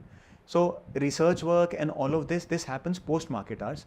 एंड ये जो एक इमेज बना दी गई है ट्रेडिंग की कि आप ट्रेडिंग तो कहीं से भी बैठ के कर सकते हो, एंड वीकेंड्स पे छुट्टी मिल जाएगी, 3:30 बजे छुट्टी मिल जाएगी, ऐसा कुछ नहीं होता। ऐसा कुछ नहीं होता। If you have to be serious you have to give it your all. वो आपको देना पड़ेगा एंड आपको मार्केट के बाद बैठना पड़ेगा कि आज दिन कैसा था। So I use to click screenshots of Nifty, bank Nifty, और मैं डेली उसके ऊपर मार्क करके लिखता था कि आज मूवमेंट ऐसी रही है, आज मूवमेंट ऐसी रही है, आज ये हुआ। तो इस टाइप की चीज़ें आप लोगों को करनी पड़ेंगी जो स्टार्ट कर रहा है, और इवन मेरे जैसे के लिए I can't be casual now कि अब ट्रेडिंग सेट हो गई है तो बस चलता रहेगा, ऐसा मुझे नहीं तो है। लगता है कि मार्केट में डेली ही कोई एक नई लर्निंग है। हम ये नहीं कह सकते कि एक पैटर्न फॉलो हो रहा है वो चलता रहेगा, रोज एक लर्निंग निकल कर आती है। अच्छा अर्जुन जी, एक और बात, जैसे आप स्ट्रैटेजीज फॉलो करते हैं, तो आप स्ट्रैटेजीज फॉलो करते हैं तो आपका एक फिक्स सिस्टम है जिसके अकॉर्डिंग आप वर्क करते हैं मोर और लेस। मान लीजिए 20 स्ट्रैटेजीज या 10 स्ट्रैटेजीज व्हाटएवर। तो जैसे जो बिग डेज होते हैं, जैसे एग्जिट पोल हो गया, बजट डेज हो गया, तो उस दिन आप स्ट्रैटेजीज को ऑपरेट करते हैं क्योंकि उस दिन जो एसएल के चांसेस बहुत ब्राइट हो जाते हैं। तो नेचुरली जो इवेंट डेज होते हैं, इवेंट डेज में प्रॉफिट बनाने का भी सबसे बड़ा मौका होता है और लॉस का भी सबसे बड़ा मौका होता है। वाई? बिकॉज मूवमेंट बहुत ज़्यादा रहती है। अगर इस बजट की ही बात करें, नॉट बजट सॉरी, इलेक्शंस की बात करें, इलेक्शन रिजल्ट वाले दिन आप देखोगे कितनी ड्रास्टिक मूवमेंट रही है। Even though market gap down से ही इतना नीचे खुली, बट वो गिरती ही चली गई। तो ऐसे दिनों पे लॉस के भी चांसेस बहुत ज़्यादा होते हैं। स्पेशली प्रीमियम्स जो होते हैं ना, उनका बिहेवियर बहुत ही एक डिफरेंट सा हो जाता है, वॉलेटाइल हो जाता है। प्रीमियम्स ऊपर नीचे ऐसे हो रहे थे उस दिन, इलेक्शन वाले दिन, कि अगर कोई सुबह बेच के बैठा है कि इतना भारी प्रीमियम है, ये तो ज़ीरो होना ही होना है या मिलना ही मिलना है, ऐसा कुछ नहीं है। आप उस प्रीमियम को रियलाइज़ ही नहीं कर पाओगे। वही, क्योंकि आप एल्गो के थ्रू ट्रेड करते हैं, तो उन डेज पे आप क्या प्रिकॉशन लेते हैं? तो उस दिन पे what I like doing is कि मैं अपनी पोजीशन साइज कम कर देता हूँ। अगर पहले मैं 2 लॉट डाल रहा था तो अब मैं 1 लॉट पे आ जाऊँगा। क्या आप बाइंग भी करते हैं? बाइंग भी रहती है, बट बाइंग का portion is smaller compare to selling, but Okay. Yes buying के भी सेटअप्स में रन करता हूँ। ओके। बट सेलिंग तो उस टाइम में तो बहुत ज़्यादा रिस्की हो जाती है, more riskier than I must say buying. Right, it is riskier, so it is very important to have proper risk management procedures. Let's say stop loss हो गया या hedging हो गई, या फिर simply very actively monitoring your positions कि कुछ गलत तो नहीं हो रहा, कहीं कुछ skip तो नहीं हो रहा। बाइंग में तो हमें पता है कि हमारा ये लॉस फिक्स है, लेकिन सेलिंग में तो अनलिमिटेड लॉस हो करेक्ट, सकता है। वो लॉस हो सकता है। बाइंग में भी एक तरीके का लॉस हो सकता है, और वो लॉस होता है कि इवेंट से पहले प्रीमियम्स इतने इन्फ्लेट हो जाते हैं क्योंकि एक मूव एंटिसिपेट कर रही है मार्केट, अनसर्टेनिटी है। इलेक्शंस में नहीं पता था कौन सी सरकार आने वाली है, तो ये एक अनसर्टेनिटी है। और सुबह सीट्स एंटिसिपेटेड से कम आ रही थी, जी। तो वो अनसर्टेनिटी मार्केट में बढ़ गई कि यार पता नहीं क्या होने वाला है, ऐसा तो नहीं है कि सरकार इस बार नहीं आएगी, सरकार नहीं या है। कितनी सीटें आएंगी, तो वो प्रीमियम्स बढ़ने लग गए उल्टा। तो बिहेवियर बहुत ही एक अनसर्टन होता है। नाउ क्या होता है, अगर तो वो अनसर्टेनिटी बढ़ती गई तो बायर पैसे कमाता जाएगा। On the other hand let's say कोई पुट खरीद के उस टाइम पे बैठ गया होता, और वो होप में होता कि मार्केट टूटती जाएगी, और एंटिसिपेटेड सीट्स आ जाती एनडीए की, ठीक है, सीट्स लेट्स से 300 350 जो प्रोजेक्टेड था उतनी सीट्स आ जाती, तो वो प्रीमियम डिके होने लग जाता। क्यों? क्योंकि जितना मार्केट एक्सपेक्ट कर रही थी उसी के दायरे में रह गई मार्केट, उतना मूव ही नहीं आया, तो उसका प्रीमियम जाता जाएगा। तो बायर का भी अलग रिस्क होता है, सेलर का भी अलग रिस्क होता है। तो बायर का risk to the extent of premium होता है, और हमें पता ही है बहुत से लोग पूरे अकाउंट का प्रीमियम खरीद लेते हैं, तो वो अकाउंट उड़ने के चांस बाइंग में भी उतने ही हैं जितने सेलिंग में हैं। बट हाँ, ऑब्वियसली सेलिंग में वो रिस्क थोड़ा सा ज़्यादा एम्पलीफाई ज़रूर हो जाता है। वाई? बिकॉज वो लॉस अगर मार्केट गिरती ही गई तो बाय नेचर सेलिंग ऐसा प्रोडक्ट है कि ऑप्शंस में लॉस अनलिमिटेड रहता है। सो इवेंट डेज पे इट इज़ वेरी इंपॉर्टेंट कि आप कम क्वांटिटी में काम करो। ज़रूरी थोड़ी है सारा पैसा उसी दिन कमाना है, एग्जैक्टली। उसके अगले हफ्ते में कमा लेंगे, अगले महीने में कमा लेंगे। उस दिन मैं तो कहता हूँ थ्रिल के लिए काम किया जाता है। मुझे तो थोड़ा थ्रिल होता है कि देखे तो सही, और वो जो फोमो की फीलिंग होती है कि यार दूसरों का पैसा आज बन नहीं गया, मैं किया रह तो काम। नहीं गया, उस फीलिंग को थोड़ा सा कम करने के लिए मैं पोजीशंस डालता हूँ, but otherwise I try and restrict my positions. और आप जैसे आप मोस्टली नॉन डायरेक्शनल करते हैं ट्रेडिंग, मैं दोनों करता हूँ, मैं ट्रेंड ज़्यादा करता हूँ। ट्रेंड ज़्यादा करते हैं, और जो आप डायरेक्शनल करते हैं उसमें आप क्या पैरामीटर्स फॉलो करते हैं? सो डायरेक्शनल में बहुत सिंपल चीज़ें हैं जो लोग फॉलो कर सकते हैं। सुपर ट्रेंड एक इंडिकेटर है, बट तुम तो चार्ट देखते ही नहीं हो। चार्ट अगर आप ना भी देखो, ये तो ऐसी स्ट्रैटेजी है जो कोड हो जाती है, उसमें कुछ करना ही नहीं है। Indicator. So every indicator is a lagging indicator, because price आने के बाद इंडिकेटर फॉर्म हो रहा है, तो लैगिंग तो हर इंडिकेटर रहेगा। बट आप एक तरीके से सोचो तो वो नॉइज़ को भी कम कर रहा है। अगर वो लैग हो रहा है तो वो नॉइज़ भी कम हो रही है। तो अगर किसी को प्राइस एक्शन के बेसिस पे ट्रेडिंग करनी है तो वो भी कर सकता है। सुपर ट्रेंड वगैरह टाइप के इंडिकेटर्स की एडवांटेज क्या है, इसमें सिस्टम्स बन जाते हैं, तो जिसको मैं बोलता हूँ रूल बेस्ड ट्रेडिंग, कि चार्ट देखने की तो रिक्वायरमेंट ही नहीं है, ये सारी चीज़ें तो कोड हो जाती हैं। तो सुपर ट्रेंड वगैरह पे आप रूल बेस्ड सिस्टम्स बना सकते हो कि मैं एंट्री लूँगा जब बाय आएगा और बेचूंगा जब सेल आएगा। दैट टू जहाँ बाय आए वो बाय का Correct. कैंडल कटे तो एंट्री लेनी Right. है, नहीं कटे तो मतलब नहीं जब लेनी वो उसने Green के arrow ऊपर निकले। green Green के के ऊपर निकले तो अगली कैंडल को आप जब जी। उसके ऊपर क्रॉस हो राइट, तब बाय करोगे, या सेल करोगे Correct. तो वो उसका लो कटना चाहिए तो सेल करोगे। तो इनकी एडवांटेज क्या होती है, आप अगर सिस्टम्स ऐसे बना लेते हो आपकी डिसीजन मेकिंग आसान हो जाती है। अब मॉर्निंग में आके मुझे नहीं सोचना पड़ता कि मैं आज लॉन्ग करूंगा या शॉर्ट करूंगा, प्री डिसाइडेड है वो, डिपेंडिंग ऑन सर्टन कंडीशंस उस टाइप की पोजीशंस बनेंगी। अगर as an example indicator super trend लें हम, तो मॉर्निंग में मुझे डिसाइड करना ही नहीं है कि आज बाय करना है या सेल करना है। जहाँ सुपर ट्रेंड की इंडिकेशन आएगी मैं उस डायरेक्शन में ट्रेड ले लूँगा। तो हमें अपनी डिसीजन मेकिंग को ना मार्केट आवर्स में कम से कम रखना होता है। क्यों? क्योंकि जब कैंडल्स आपके आगे बन रही होती हैं हरी, तो इमोशंस ओवरटेक करने लग जाते हैं कि ये तो बाइंग सिग्नल आ ही रहा है, तो बाय करना ही करना है। इवन दो आपका जो फ्रेमवर्क है या आपकी जो स्ट्रैटेजी है वो बाय नहीं भी बोल रही, बट इमोशंस ओवरटेक कर लेंगे, फोमो आ जाएगा कि मैं रह तो नहीं जाऊँगा। और सेलिंग में ऐसे ही होता है। तो इट इज़ बेटर कि आप स्टार्टिंग में एटलीस्ट इंडिकेटर्स वगैरह के थ्रू अगर आप काम करते हो और आप अपनी लिमिट सेट कर लेते हो। मैं बहुत सिंपल तरीके बता रहा हूँ, ऑब्वियसली इसको आपको और एडवांस करना पड़ेगा by your own research and development. कि जैसे आप RSI कहते हो कि मैं RSI जब तक 55 के ऊपर नहीं जाती आई वोंट बाय, तो this can be one thing. आप कहते हो 15 मिनट कैंडल का जब तक सुपर ट्रेंड के ऊपर क्लोज नहीं होता मैं बाय नहीं करूँगा, तो this is something you can do. तो और इस टाइप सुपर की ट्रेंड की सेटिंग आप वही रखते हैं जो मैं ये 10-3 रखता हूँ और मैं Just ये 3 बता भी देता हूँ, मैं ये स्ट्रैटेजी फॉलो करता हूँ लाइव इन रिलायंस। तो मैंने स्टार्टिंग में कहा था मैं कुछ स्ट्रैटेजी चार्ट्स पे भी करता हूँ। This something I do in some of the stocks, one of the stocks is Reliance. आप रिसेंट चेक कर लेना सुपर ट्रेंड ने क्या ट्रेड दिया है 10 और 3 की सेटिंग 10-3 पे 15 मिनट।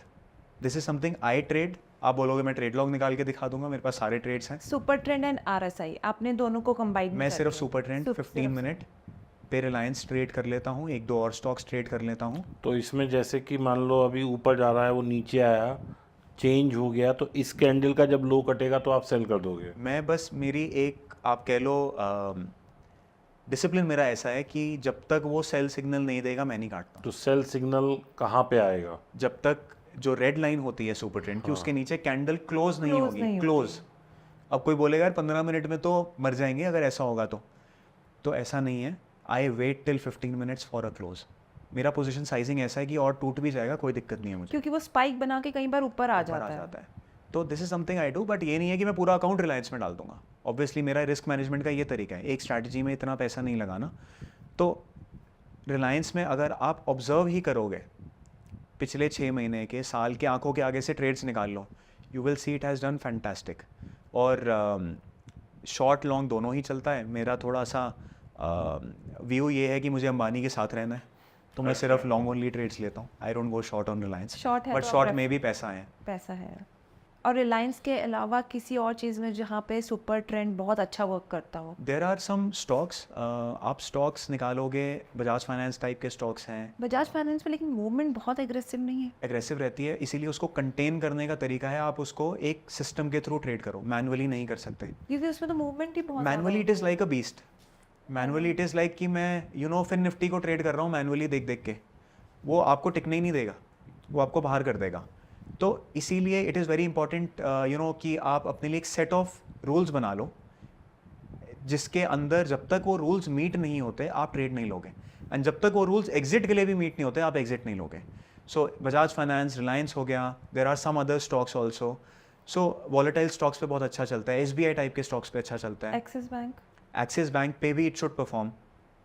तो all the stocks they will do well on super trend. That's a good strategy जो आपने दी है। मतलब आपके मुंह से सुन के वैलिडेशन हो जाती है। वैसे super trend most of the लोगों को पता है लेकिन वो फॉलो नहीं करते। लेकिन आई थिंक आज इस पॉडकास्ट से उनको ये हेल्प मिलेगी कि एक इतना बड़ा ट्रेडर उसे यूज़ कर रहा है, तो that is a very good feature. So I have given a hint, and obviously पकी पकाई चीज़ किसी को नहीं दी जाती। मतलब ये मैंने पकी पकाई भी दे दी है वैसे तो, but what I would tell people is कि आप अपना थोड़ा दिमाग लगाओ इसमें। अगर मैंने एक हिंट दे दिया कि सुपर ट्रेंड पे अच्छा चल रहा है, try adding something more to it. Adding का मतलब है कोई अपना फिल्टर लगाओ कि ऐसी कंडीशन में जब मैं ट्रेड लूँ विद दिस तो वो और अच्छा परफॉर्म कर रहा है। वीवैप लगा दो, कुछ भी लगा दो, मतलब वो अब थोड़ा आपका price एक्सपीरियंस action समझ आ है, जाए। उसको ट्रेड मत करो, महीना देखो, अपनी आंखों के आगे से निकाल लो। इसीलिए मैं सबको बोलता हूँ जो फर्स्ट बैक टेस्टिंग है वो अपनी आंखों के थ्रू करो, एक्सेल पे करो, मैनुअली ट्रेड्स एंटर करो, पेन पेपर लेके बैठ जाओ, वो करो। जो भी मेरे पास आता है कि मुझे ट्रेडिंग सीखनी है, मैं उसको सबसे पहला काम ये देता हूँ कि तूने 6 महीने के चार्ट्स मैनुअली देखने हैं। आप मानोगे 90% लोग, रादर 99% मेरे पास वापस नहीं आते। मेहनत कौन करेगा? कौन 6 महीने के 5 मिनट के चार्ट्स देखेगा या 1 साल के चार्ट्स देखेगा? पर अर्जुन जी पता है क्या है, जिसको चार्ट्स देखने की हैबिट होती है ना, या जिसको मज़ा आता है देखने में, वो देखता रहता है। जैसे जिनमें से एक ये है, सुबह चाय पी रही होती हैं तो ये चाय पे हमारी चाय होती है और चाय के साथ चार्ट होता है। मुझे मतलब रात को हमारे नींद को नहीं तो आती। हमारे यहाँ तो कोई एपिसोड बना सकता है कि चाय पे चार्ट। और मेरे को रात को नींद नहीं आती जब तक जो मेरी एक फिक्स स्ट्रैटेजी है, मैं जब तक उसको देख ना लूँ, उसको बैक टेस्ट ना कर लूँ। ठीक है, मैं फ़ोन पे ही करती हूँ उसको, लैपटॉप पे नहीं कर रही हूँ, या लैपटॉप पे तब करती हूँ जब मेरे पास एम्पल ऑफ टाइम होता है। लेकिन रात को एक मेरा एक रूटीन है ये। उसके लोग इंस्टा रील स्क्रॉल करते हैं, मुझे लगता है नहीं, मुझे रोज़ एक ना नया टेक्निकल इंडिकेटर लगा के उसको देखना है कहाँ जाएगी मार्केट, वो 1 घंटे पे कैसे चलेगा, वो 1 डे पे कैसे चलेगा, कैसे वर्क करेगा, वो 15 डेज पे कैसे वर्क करेगा। वो एक हैबिट है कि उसके बिना मेरा तो चलता ही नहीं है। Think it's a perfect example. This is how things improve. कि बैठे बैठे तो मार्केट पैसे देगी नहीं, थोड़े बहुत हाथ पांव तो मारने पड़ेंगे, और एफर्ट डाले बिना तो कुछ मिलेगा नहीं। तो अगर आप कुछ आइडिया दे रहे हो, दीपक जी दे रहे हैं, मैं दे रहा हूँ, तो लोगों का काम ये नहीं है कि ये आके बस हमें एक चीज़ बता दें और कल से हम इसको रन करने लग जाएं। वो आप कर भी नहीं पाओगे। वाई? बिकॉज मेरी जो चीज़ें हैं वो मैंने अपने हाथ से बनाई हुई हैं, अपने माइंडसेट के साथ उनको अडेप्ट करके बनाया हुआ है। तो मुझे एक एक चीज़ का इन एंड आउट पता है। अगर मैं आपको एग्जैक्ट स्ट्रैटेजी बता भी दूंगा तब भी आप फॉलो नहीं कर पाओगे। क्यों? क्योंकि आपको जब उसमें लॉस आएगा तो आपकी तो कन्विक्शन ही नहीं है उस चीज़ के ऊपर। मेरी कन्विक्शन है क्योंकि मैंने उसको पूरा टेस्ट किया हुआ है, पूरा देखा हुआ है। तो मैं उसके लॉस में बैठ जाऊंगा क्योंकि मुझे पता है यार ये घूम जाता है, ये स्ट्रैटेजी वापस प्रॉफिट में आ जाएगी अल्टीमेटली। अर्जुन जी वही बात है ना, एक रेसिपी है, सामने रख दी जाए, हर जो भी बनाएगा उसको अलग तरीके से बिल्कुल। बनाएगा। तो वही है कि जो भी स्ट्रैटेजी है, हम जो भी फॉलो करते हैं, हमें थोड़ा सा अपना ब्रेन लगाना पड़ेगा कि अगर सुपर ट्रेंड है तो आप साथ में, जैसे इन्होंने कहा वी वैप, आपने कहा RSI, मैं थोड़ा सा प्राइस एक्शन फॉलो करने की कोशिश करूंगी। तो वो सबका एक सेट पैटर्न है, वो अपने आप ही आप एक्सपीरियंस के थ्रू ही उसको आगे कर सकते हैं, डेवलप कर लेकिन सकते हैं। अर्जुन मैं एक चीज़ बताऊंगा, हमारे घर में क्या होता है, जैसे मेरे को अगर कोई चीज़ जैसे बैंक निफ्टी की बात करें, बाय करनी है, तो मेरा सिंपल सा है कि भाई मुझे लग रहा है यहाँ से ऊपर जाएगा, मैं फ्यूचर बाय करूँगा, पुट बाय कर लूँगा, मैं शांति से बैठ जाऊँगा कि भाई मेरे को जब प्रॉफिट आएगा, लॉस भी आ जाएगा तो मैं पुट है मैं होल्ड कर लूँगा। लेकिन इनका रहता है कि नहीं, अभी जब चार्ट बोल रहा है कि सेल है तो हम इस लेवल पे बाय करेंगे। तो ये हर किसी का अपना एपिटाइट और डिफरेंट वे ऑफ ट्रेडिंग है। इनकी ये सोच है कि हम इतना नीचे तक उसे राइड ही क्यों करें, हम वहीं पे बाय करें। मेरी ये सोच है कि ट्रेड में घुसना है तो घुस जाओ, हेज कर लो, जब ऊपर आएगा तब उसका और इनका और मेरा पॉइंट ऑफ व्यू इसीलिए थोड़ा सा डिफरेंट हो जाता है। मैंने कहा अगर आपने बाय में बैठना है, मैं डिनाइल पे नहीं हूँ, ये तो मुझे भी नहीं पता ना कि यहाँ से मार्केट अप ट्रेंड शुरू होगा, लेकिन यहाँ दिख रहा है नीचे जा रहा है, तो हमने क्यों हेज लेके बाय में बैठना है, हेज ही लेनी है ना। आपका तो वैसे बेस्ट ऑफ बोथ वर्ल्ड्स है, आप स्ट्रैडल बेचते हो, मैम डायरेक्शनल है। तो किसी दिन इनको आएंगे, किसी दिन आपको आएंगे, नेट तो आने ही आना है। बिल्कुल सही बात है। तो लेकिन हम ट्रेडिंग में भाई कोई साझेदारी नहीं है हमारी, क्योंकि अगर हमने ट्रेडिंग में जिस दिन एक दूसरे की समझ पूछ ली उस दिन तो झगड़ा निश्चित है। उस दिन घर पे खाना नहीं बनेगा फिर। तो ये चीज मैंने भी मतलब ऑब्जर्व या करी तो है। ये ठीक होंगी या मैं ठीक होऊंगा, दोनों ठीक नहीं हो सकते। जिस दिन दो ये लोग ठीक है, साथ बैठ के ट्रेडिंग नहीं कर सकते एक ही अकाउंट में। अच्छा होता क्या है, ये कहते हैं मैंने फ्यूचर बाय किया और साथ में पुट ले ली, तो मैंने कहा मुझे मार्केट यहाँ से बढ़ती हुई नज़र आ रही है, मैं पुट सेल करूँगी, अगर मान लो वहीं घूमती रही तो अभी तो मुझे प्रॉफिट मिलेगा ना। तो कहते हैं तू अलग ही चलियो, तो हम दोनों ना अलग अलग ट्रेडिंग करते हैं, हमारे अकाउंट्स अलग है। अर्जुन जी जैसे हमने अपना डिस्कस किया कि ये अलग अकाउंट में ट्रेडिंग करते हैं, मैं अलग अकाउंट में करती हूँ, क्योंकि हमारी दोनों की स्ट्रैटेजीज थिंकिंग अलग चलती है। तो ट्रेडिंग साइकोलॉजी मैच नहीं करती जी। और कंफ्यूजन भी हो जाता है। मान लीजिए मैं एक ट्रेड लेके बैठी हूँ, मुझे लग रहा है मार्केट नीचे जाएगी, अब मैं डायरेक्शनल करती हूँ, तो ये कह रहे हैं नहीं ऊपर जाएगी, तो वो एक फिर कंफ्यूजन क्रिएट होती है, मैं अपना ट्रेड ढंग से नहीं ले पाती। तो मुझे लगता है कि चलो लॉस प्रॉफिट जो भी होगा दैट इज़ माय रिस्पॉन्सिबिलिटी और मुझे उसके अकॉर्डिंग लेना है। आप एक बात बताइए, जैसे आजकल सोशल मीडिया पे इधर उधर लोग इतने PNL डालते हैं, देख के मुझे भी लगता है कि ये कैसे निकाल रहे हैं पैसा ऑप्शन बाइंग में या डायरेक्शन में इतना। देखिए आज मैं भी ट्रेडिंग करती हूँ, मुझे भी पता है मेरी रिस्क एपेटाइट क्या है, मुझे ज़्यादा लॉस नहीं लेना है। मेरा एक हद तक PNL जो होगा, मुझे पता है कि मुझे आज जैसे मार्केट में जाना है और मेरे 15-20 हज़ार रुपये बन गए तो मैं निकल जाऊँगी ट्रेड से, जो मेरा अपना प्रॉफिट का सेंस करने का तरीका है। लेकिन लोग लाखों का PNL डालते हैं, तो वो PNL कैसे डालते हैं, मतलब उसके लिए वो कितना रिस्क लेते हैं, और उनके फ्रैंकली उनके गेटअप को देख के नहीं लगता कि भाई देखो अगर आप कमा रहे हो तो कहीं आपको वो चीज़ नज़र आएगी, आपके वे ऑफ टॉकिंग में, आपकी ड्रेसिंग में। आप जब पैसा कमाते हो तो पैसा दिखता है, लेकिन at times I am not commenting on anyone, लेकिन एट टाइम्स मुझे ये लगता है कि उनके गेटअप से नहीं लगता कि वो इतना पैसा कमा रहे हैं, लेकिन फिर भी उनके PNL लाखों में। How is it possible? मैं इसमें थोड़ा सा और ऐड कर दूंगा, ऐसा कैसे हो जाता है अर्जुन कि लोग बिल्कुल बॉटम पकड़ते हैं और टॉप बेचते हैं। एग्जैक्टली। दीपक जी ये ना एक फेमस पॉडकास्टर है, उसने ही मुझे बताया कि मैं तो बॉटम पे बाय करता हूँ और टॉप पे सेल करता हूँ। तो मैंने उसके साथ कभी दोबारा बात नहीं करी, जादू ही हो गया ये तो फिर बिल्कुल। क्योंकि मेरे को पता है जो ऐसी बात कर रहा है वो ट्रेडिंग नहीं करता। बॉटम पे कोई बाय नहीं करता, कोई सेल नहीं करता, टॉप पे ये तुक्के होते हैं जो कभी कभार लग जाते हैं, and those are your lucky days. I call them lucky days, कि लकीली आपने बॉटम पे बाय कर लिया, लकीली आपने टॉप पे सेल कर दिया। आप कोई इतना बड़ा FII या हेज फंड तो हो नहीं जो आप बॉटम पे उठा लोगे और जब बेचोगे वहाँ से मार्केट टूटने लग जाएगी। ये सब कोइंसिडेंस होता है। एंड रही बात ट्रेडिंग की, ऐसा नहीं है कि लाखों कमाना मुश्किल है, मुश्किल नहीं बोलूँगा, इम्पॉसिबल है. It is very much possible to earn that kind of money from markets, but कितने लोग कमा रहे हैं वो बहुत कम है. ये मतलब मैं तो क्या बोलूँ, सेबी बोलता है. सेबी से ज़्यादा नॉलेजेबल कौन होगा इस सब के बारे में, जब सेबी ही कह रहा है कि 90% से ज़्यादा लोग Loss एफएनओ में लॉस कर रहे हैं. तो क्या ही बोलें इन स्क्रीनशॉट्स के बारे में. एंड फ्रैंकली जो एक्चुअली कमा रहे हैं वो कभी भी अपना पीएनएल नहीं दिखाएंगे. उन्हें कहीं बैक ऑफ द माइंड लगेगा यार आज मैं इतना कमा रहा हूँ, किसी की कहीं टोक ना लग जाए मुझे. बिल्कुल ये ह्यूमन साइकोलॉजी है. बिल्कुल होता है. तो जो लोग इतना पीएनएल दिखाते हैं उन्हें कोई माइंड में कुछ आता ही नहीं, और जो एक्चुअली कमा रहे हैं वो कभी नहीं बोलेंगे आपको कि मेरे आज इतना प्रॉफिट हुआ. अगर आज मैं भी हूँ तो मैं भी नहीं बताऊंगी कि आज मेरा ₹1,00,000 का प्रॉफिट है. फ्रैंकली बोल रही हूँ मैं आपको, and I think you agree to that कि ऐसा बिल्कुल होता होगा. बिल्कुल है. There are superstitions with traders और वो धीरे धीरे सबके साथ बढ़ने लग जाते हैं. विद बिजनेसमैन होता है, विद ट्रेडर्स तो ऑब्वियसली है. तो अर्जुन जी जैसे ये लोग इतने बड़े बड़े पीएनएल दिखाते हैं, क्या वो सच्ची मुच्ची होते हैं?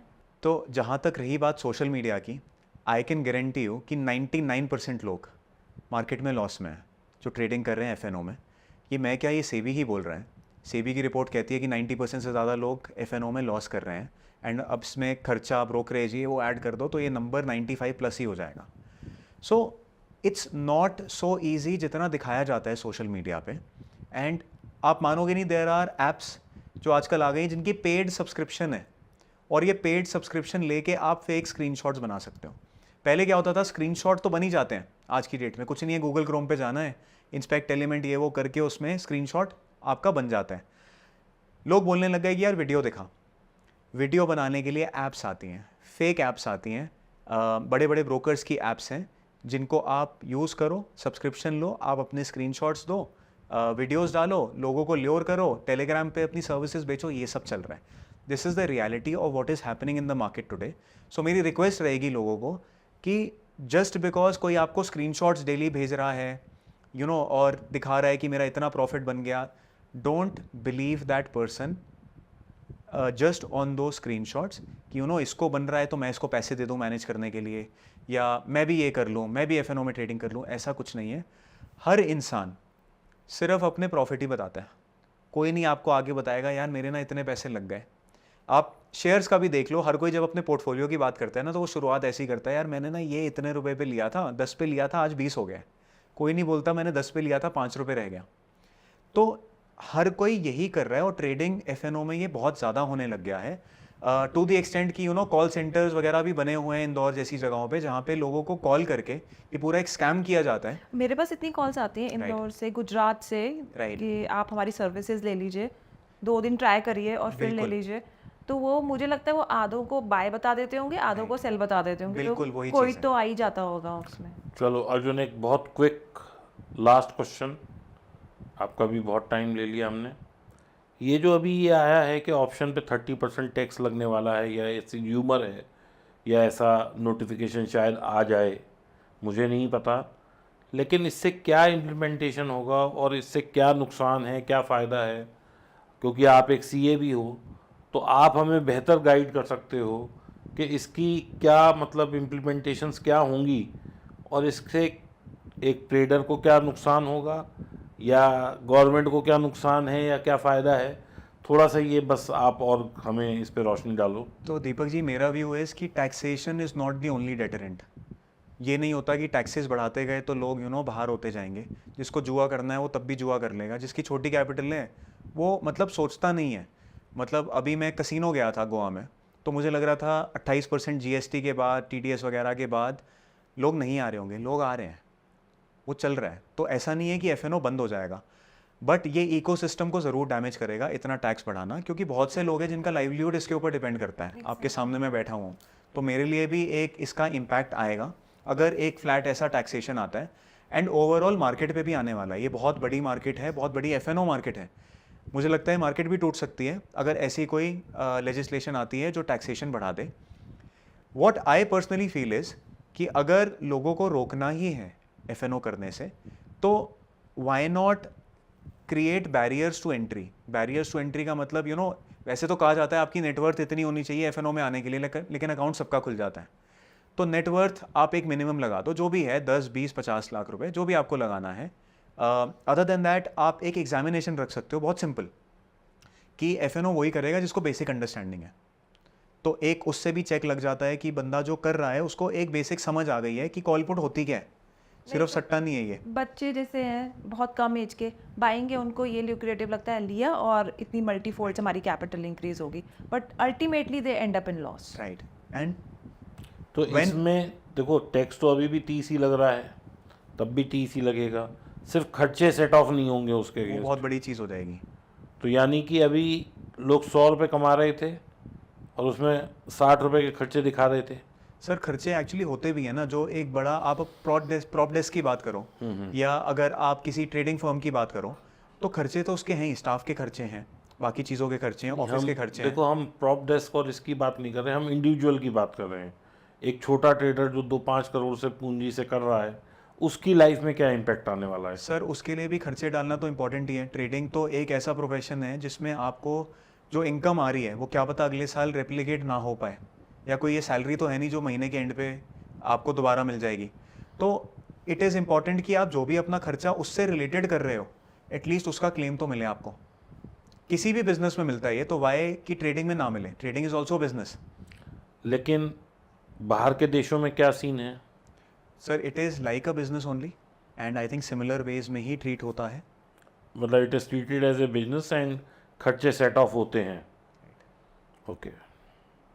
तो दोस्तों ये थे अर्जुन टंडन जी, जिनसे हमने बहुत सारी बातें की, बहुत सीखने को मिला, बहुत सीख के समझने को मिला, और हमने ये सीखा इनसे कि डिसिप्लिन होना बहुत ज़रूरी है। नटशेल में अगर मैं एक कंक्लूडिंग लाइन बोलूँ इनके लिए, तो इनकी जर्नी में जो भी एक मतलब चेंज जो चीज़ एक लाई वो है discipline, if I am correct Arjun. Thank you Arjun, thanks for coming, thanks for joining us, और डीप टॉक्स में आप आए, आपका धन्यवाद। और हम आशा करेंगे कि आप दोबारा आएँ डीप टॉक्स में और इस पॉडकास्ट को और इस बातचीत को हम आगे भी जारी करें। Thank you very much. Deepak ji, ma'am, thank you very much for inviting me. I wish Deep Talks all the very best. Thank you very much. You are a wonderful host and I am sure आपके episodes ऐसे ही बहुत अच्छे रहने वाले हैं with more traders. चलिए। Me along with other people will get to learn more by seeing traders. जी। तो I wish you all the best and thank you again. ये डीप टॉक्स एक्चुअली क्या है, ये this is not only about traders. इसमें हम पैसे की बात करने वाले हैं। आप क्योंकि ट्रेडर हैं तो हमने आपसे ट्रेडिंग की बात की, लेकिन जो और लोग हैं जैसे कोई म्यूचुअल फंड है, कोई सोना है, कोई चांदी है, कोई प्रॉपर्टी है, हमने इसको मतलब it is not restricted to trading, क्योंकि ट्रेडिंग करके सीख के भी लोग पैसा नहीं बना पा रहे, क्योंकि मेंटल साइकोलॉजी जो है वो डिस्टर्ब्ड है। तो यहाँ पे हम लोगों के लिए नए नए आइडियाज़ लाएंगे और नए नए आइडियाज़ फ्लोट करेंगे, जिससे कि लोगों को कुछ ना कुछ करने का अवसर मिले। जैसे अभी एक हमने फार्मिंग के ऊपर एक एपिसोड बनाया था कि फार्मर्स कितना कमा लेते हैं, एक मशरूम फार्मिंग के ऊपर है। So there are kind of things where you can make much more and many folds more money than trading. तो लोगों की ये साइकोलॉजी मुझे चेंज करनी है, और अगर मैं किसी के इस पॉडकास्ट के माध्यम से किसी आदमी को ये सिखा सकूं कि भाई ये भी एक तरीका है, इससे भी पैसा बन सकता है, तो मैं समझूंगा भगवान ने मेरा जीवन सफल कर दिया। तो मैं विश करता हूँ आपके जितने व्यूअर्स हैं उनका ढेर सारा पैसा बने, जी आपके जी देख के उनको नए नए आइडियाज मिले काम करने के, बिजनेस करने के। बिल्कुल। And they grow in life and they grow there wealth. Yes, money brings happiness. It does, it does, certainly does. Thank क्योंकि अगर आपके पास प्रॉब्लम भी और मनी है तो काफ़ी हद तक सॉर्ट आउट हो जाती है। बिल्कुल। Thank you very much. Thank you so much.